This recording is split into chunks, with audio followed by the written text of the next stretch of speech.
part of the menagerie next Wednesday at the same time. Borders Police Federation, Norman MacLeod, who was instrumental in the setting up of a police committee to look at the issue of prostitution. I would like to see the councils, health, education and law enforcement coming together and coming up with some solution to the prostitution.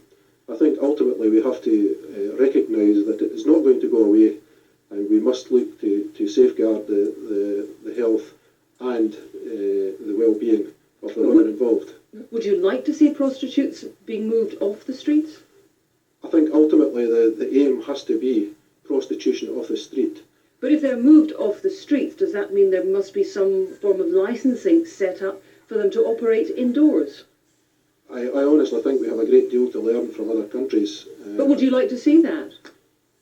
I would certainly like to see them moved indoors. As I said earlier, we are not going to stop prostitution. So isn't that some form of legalising prostitution if you would like to see them operating indoors within certain restrictions? I think, yes, I think within certain restrictions is the answer. We must control and have some form of policing. Perhaps not the criminal law, but there must be some form of policing of prostitution. Is this a view you think shared by the majority of police officers? I have absolutely no doubt that it's a view supported by the majority of police officers. And if you had to go to the Scottish office to state your case, what would your main reasons be for this? I think, as I said earlier, ultimately our main aim is to make the streets safer for all concerned, and that includes prostitutes. We have wider implications such as health and education, and as I say, my main aim would be a multi-agency approach, and then we would have all views voiced at the time. And maybe at the end of the day, some form of legalisation? Some form of legalisation, I think, is the way forward. Norman MacLeod of the Police Federation. The Ministry of Defence is expected to choose a new owner for the Rosyth Naval Base in 2 weeks' time. 4 companies have lodged offers, and they'll be interviewed by ministers and civil servants before a preferred bidder is chosen. It's the first major redundant base in Scotland to be sold as a result of cost-cutting and the so-called peace dividend. Here's our business editor, Maurice Smith. The fate of Rosyth Naval Base will be known in less than 2 weeks' time. 3 British bidders, including 2 Scottish ports operators, face competition from a Saudi Arabian interest, which is understood to have its eye on the dock's oil storage facilities. It had been thought that Rosyth 2000, a group including the operators of the neighbouring dockyard Babcock Thorn, as well as Forth Ports, were leading the race. But now all 4 bidders will be interviewed about the details of their offers. The agent handling the sale for the Ministry of Defence says he can't discuss this deal, but he predicts that several other similar sites will be offered for sale in the near future. With the peace dividend, the Ministry of Defence is having to reduce its land holdings in Britain, particularly in England and Wales, but to less extent in Scotland. And they're obviously out to realise some money, save them some money on maintaining the base, but ultimately they find another use for the property, particularly if it's job creating. RAF townhouse at Edinburgh Airport site will be coming up for sale.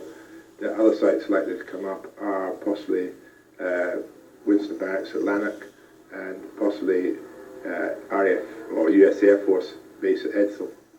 The situation is being watched anxiously in Fife, where local agencies want the successful bidder to be the one that offers the most new jobs, rather than simply the highest price. Rosyth's fortunes were boosted last week when the American computer printer manufacturer Lexmark chose it for a new plant, bringing 500 jobs. The hope is that the naval base's new owner will provide jobs to compensate for the hundreds lost there in recent years. Maurice Smith, reporting Scotland, Rosyth. When you buy cut-price counterfeit goods, you're doing yourself no favours and ruining the prospects of legitimate businesses. That was a message today from trading standards officers as they declared a pre-Christmas war on clothing and video pirates. Alan Mackay investigates this money-spinning crime which our big companies are spending millions of pounds to counter. Here's his report. Under lights, it's probably hard to tell, but every piece of clothing being modelled here is a fake. All of it taken in successful raids on counterfeiters in the last year. Kevin is wearing a Ralph Lauren polo shirt and a pair of Levi's 501s. Remember, all of these garments are completely fake and not genuine. It was Strathclyde's Trading Standards Department who mocked up a top fashion designer catwalk to make their point. The only real thing here is the models and their Trading Standards staff bravely going into the spotlight for the first time. The council want consumers to help put the crooks out of business. Fake headgear to hand, this was the message from the anti-counterfeit team. My message to people is that they should not be conned by counterfeit goods, that they should stop and think that the bargain that they are getting is not the bargain that they appear to be receiving. After all, they could be getting unsafe goods, they could certainly be getting goods that could damage other items of equipment, and it will certainly damage the local economy. The fakes get better and so more difficult to spot. This Nike hockey shirt originated in Korea and arrived in Scotland via America and London. Shirts like this cause £2 million a year in lost sales to major suppliers. Nike say it's wrong to defend the counterfeit trade by saying it provides jobs to the third world. People who are working on counterfeit garments in these third world countries possibly would be given a bowl of rice. If we were in there manufacturing for ourselves, they would be given a lot more. They would be given wages to the standard of that country that they're in. Football shirts, a lucrative business for clubs and clothing manufacturers, but lucrative too for the counterfeiters. We took the head of anti-counterfeit at Adidas to Glasgow city centre to do our own tests on how easy it is to be duped. I would say this one's the real one. Right. I mean, but if you saw that one without seeing this one, would you be tempted to probably buy know the that? difference, to be honest. Yeah. Counterfeit now is right across every sector of trade and becoming more efficient. A video of Braveheart was selling in the markets even on the day the film was premiered. It's widely known that organised crime now lies behind much of the counterfeit trade, but Strathclyde officials are warning that in the run-up to Christmas this year they hope to emulate last year's success when they took over 30 pirates to court. Alan Mackay reporting Scotland, Glasgow. It's 6:43. You're watching Reporting Scotland. Still to come before 7 o'clock. A warning that insurance for climbers could make the mountains more dangerous. And they came for outer space in the Falkirk Files.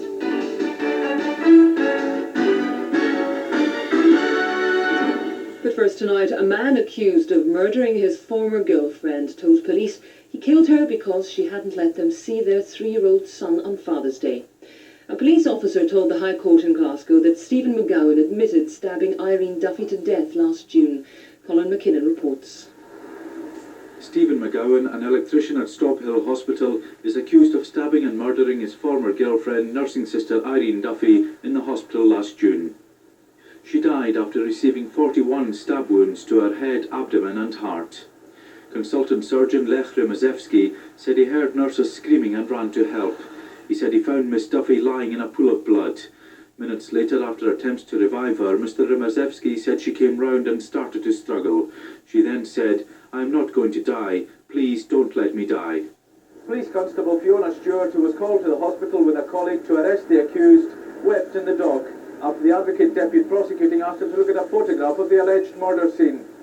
When she'd composed herself, PC Stewart said that after cautioning Mr. McGowan, he told her, "She wouldn't let me see my boy and it's Father's Day. I took the knife in and when I saw her, I just went for her." Mr. McGowan's GP, Margaret Wilson, told the court that the accused had said to her he was very distraught that his girlfriend had left him and that he couldn't sleep. She prescribed him sleeping pills and beat